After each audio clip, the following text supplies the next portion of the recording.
Баршаңызға қайырлы күн достар. Видеоны соңына дейін қараңыздар.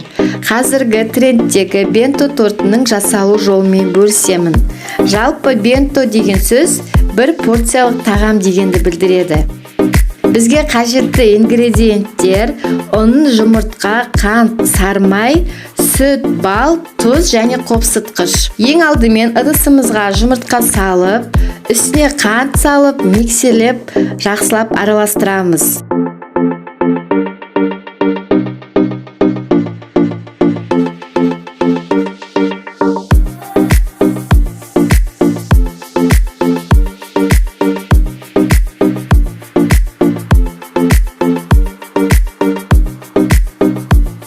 Оның үстіне тұз, сары май құямыз.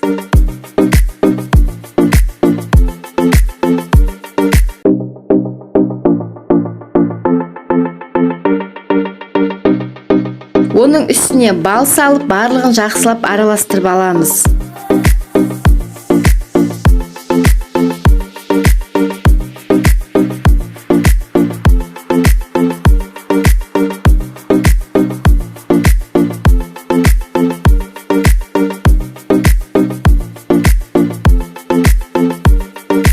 Кейін үстіне сүт қосып, тағы шайқаймыз.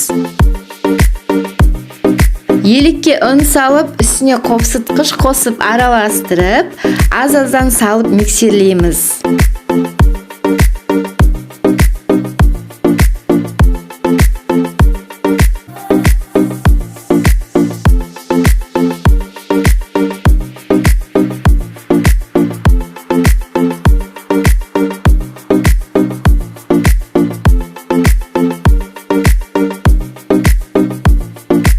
Бізде осындай сұйық қамыр шығуы қажет.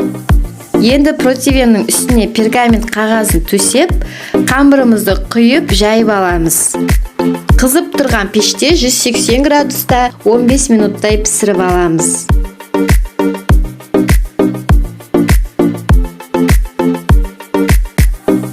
Піскендігін ағаш таяқшамен тексеріп алыңыздар. Дайын қамырды суытамыз. Суытқан соң пергамент қағазын алып, формамен кесіп аламыз. Мен кішкентай қаймақ желегін пайдаландым.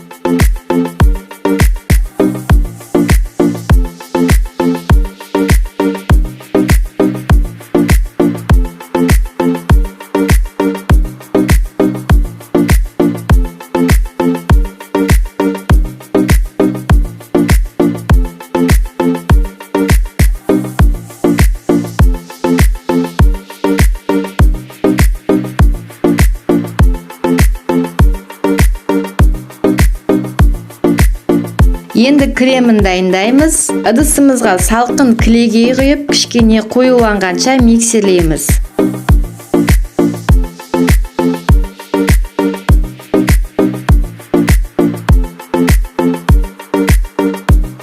Одан соң қант ұнтағын салып, үстіне сүзбелі ірімшікті қосып, жақсылап миксерлейтін боламыз.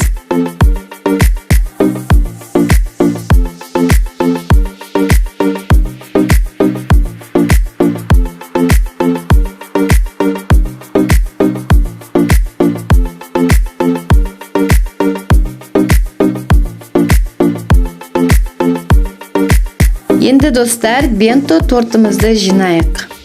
Алдымен коржды қойып, үстіне крем жағамыз. Осылай алмастыра отырып, жинап шығамыз.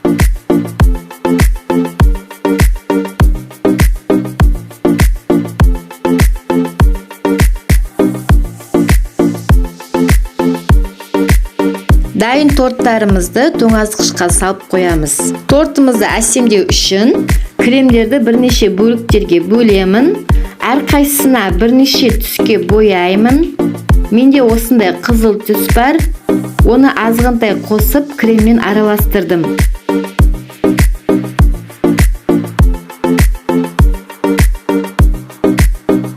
Келесі ыдыстағы кремге жасыл құрғақ түсті салып араластырдым. Құрғақ болсын, гелевый краситель болсын, өзіңіздің қалауыңызша пайдалана беруге болады. Тортымызды енді әсемдейміз. Кішкентай насадканың көмегімен осындай әртүрлі өрнектер қалдырамын.